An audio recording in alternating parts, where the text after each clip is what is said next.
300日嘅清遠走地雞啊，好嫩喎，呢啲攞一攞得噶啦。呢個300日嘅雞咧，因為養得耐，所以食起身咧係比較緊緻啲嘅。我哋做雞煲咧係一流嘅。香港人帶路啊！今日大鄉里入城啊，嚟到南深呢一邊，喺呢一間係好多香港網友推薦我嚟食嘅雞煲啊！我哋而家試下去咩料。全部都係雞啊！雞啊！睇下師傅喺度起緊雞。哦，我想問你呢個雞喺邊度嚟㗎？清遠8個啊！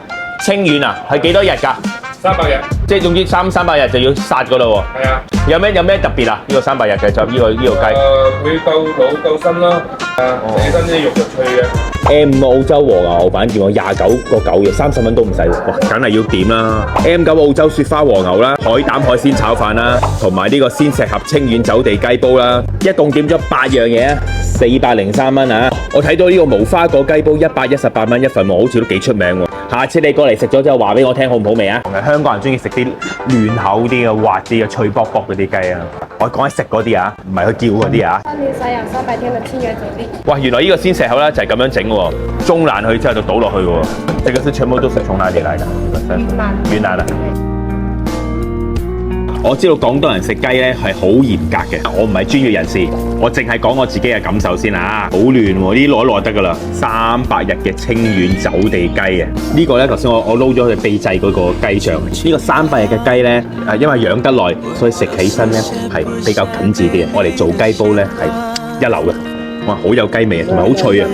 而家食雞嘅內臟啦、雞腎啦、雞蛋蛋啦、雞肝啦、雞心啦，爽爽地就雞血，叫做要慢火煮一陣，燜一燜佢嘅。佢將啲雞味咧入晒落個湯裏邊，呢個好清淡嘅味道喎，仲有啲食到啲鮮百合嗰個味道。但係啲雞味咧已經煲晒佢好出啦。我哋做雞煲啊，始終都係用300日嘅雞比較好啲。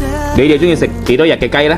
呢個煲咧淨係落咗少少啲鹽嘅啫，其他調料乜嘢都冇啊。但係個煲咧已經係好好味嘅。正所謂高端嘅食材，只要簡簡單單嘅配料就得㗎啦。